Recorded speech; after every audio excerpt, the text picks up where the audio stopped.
Namaskar. I am Dr. Preeti Chabra, Senior Consultant Ayurveda, Sir Gangaram Hospital and Shri Krishna Super Speciality Institute of Ayurveda, Janakpuri, new Delhi. आज की इस video में हम जानेंगे कि constipation क्या है। बहुत ही कॉमनली यूज़ होती है ये टर्म, पर बहुत कम लोग जानते हैं कि what is the exact definition of constipation, इसके कारण क्या है, what are the causes of constipation और इसको हम कैसे ट्रीट कर सकते हैं आयुर्वेदिक मेडिसिन के द्वारा। सबसे पहले तो ये जानना ज़रूरी है कि कॉन्स्टिपेशन क्या है, इसकी डेफिनेशन क्या है। अगर कोई व्यक्ति एक हफ्ते में 3 बार से कम स्टूल पास करता है तो उसको हम कॉन्स्टिपेशन कह सकते हैं। अलावा इसके अगर स्टूल हार्ड है, ड्राई है या लंप फॉर्मेशन है तो भी उसको कॉन्स्टिपेशन कहेंगे। इसके साथ साथ अगर स्टूल पास करने के बाद या एक ऐसा महसूस होता है कि अभी पूरा पेट साफ नहीं हुआ, जिसको हम feeling of incomplete evacuation of bowls ऐसा कहते हैं, अगर ऐसी कंडीशन है तो हम उसको भी कॉन्स्टिपेशन की श्रेणी में लेते हैं।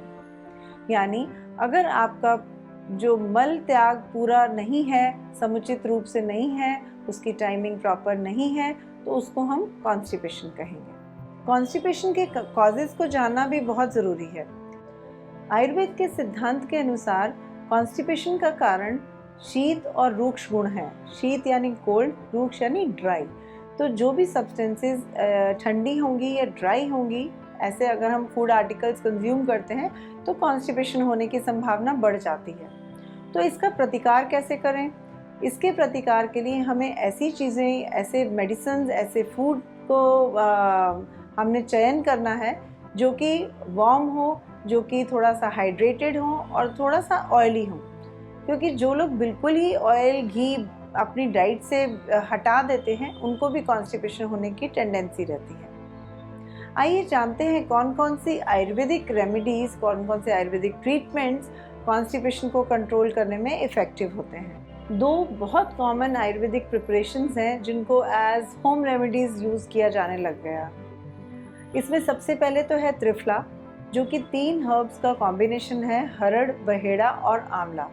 यह एक बहुत ही कॉमन और आई थिंक एक हाउस होल्ड नेम है जिसको इंडियंस बहुत फ्रीक्वेंटली यूज़ करते हैं कॉन्स्टिपेशन से निजात पाने के लिए।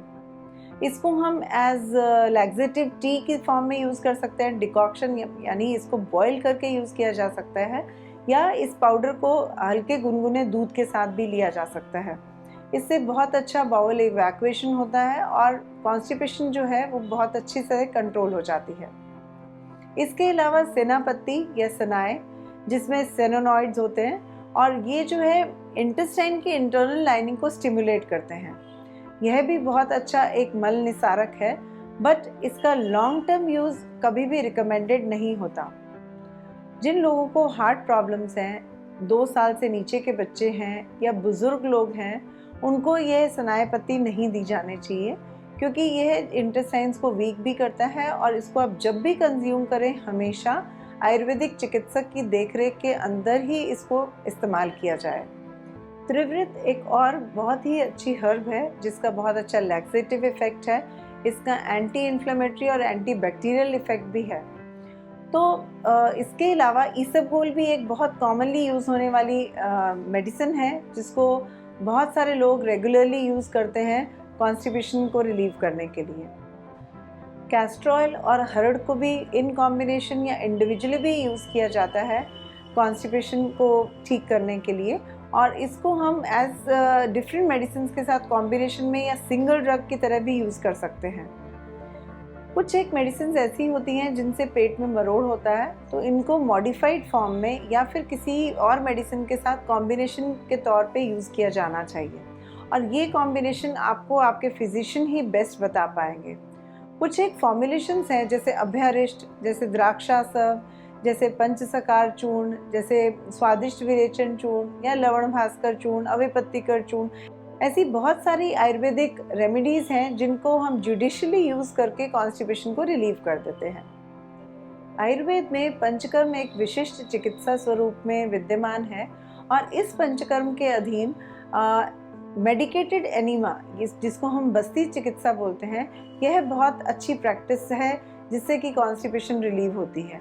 इसमें हम डिफरेंट परम्यूटेशन कॉम्बिनेशन में डिफरेंट मेडिकेटेड काढ़े, ऑयल्स, घी, इनका एक फॉर्मुलेशन प्रिपेयर करते हैं हनी, सैंधव लवण, सौंफ के पाउडर के साथ या फिर दशमूल के पाउडर के साथ। इसका एक प्रिपरेशन होता है जिसका एक स्पेसिफिक मेथड होता है, उसको प्रिपेयर करके हम इंसर्ट करते हैं थ्रू एनल रूट और उससे कोष्ठ शुद्धि भी होती है। साथ साथ एक बहुत अच्छी चिकित्सा है जिससे कॉन्स्टिपेशन में लॉन्ग टर्म रिलीफ मिलता है। एक और प्रश्न आता है कि क्या मैं इसबगोल रेगुलरली ले सकता हूँ या ले सकती हूँ? जी बिल्कुल, आप ले सकते हैं। इसबगोल एक बहुत अच्छा पदार्थ है जो कि फाइबर रिच है और इसको आप कंज्यूम कर सकते हैं क्योंकि बहुत अच्छा बल्क परगेटिव है। हमें ये जानना भी बहुत ज़रूरी है कि कॉन्स्टिपेशन कब सीवियर है और किस कंडीशन में हमें मेडिकल अटेंशन की ज़रूरत है। तो यदि कॉन्स्टिपेशन के कारण पेट में बहुत ज़्यादा दर्द हो, वॉमिटिंग्स हो रही हों या स्टूल के साथ ब्लड पास हो रहा हो, तो आपको इमीडिएटली अपने डॉक्टर को रिपोर्ट करना है और उनसे आपने सलाह लेनी है। तो आज हमने कॉन्स्टिपेशन या विबंध के बारे में बहुत सारी जानकारी शेयर की। आशा करती हूँ कि यह जानकारी आप सभी के लिए सहायक होगी और आप एक हेल्दी लाइफस्टाइल लीड करते हुए इन छोटी चीज़ों से अपने आप को मुक्त करके हेल्दी जीवन व्यतीत कर पाएंगे। धन्यवाद।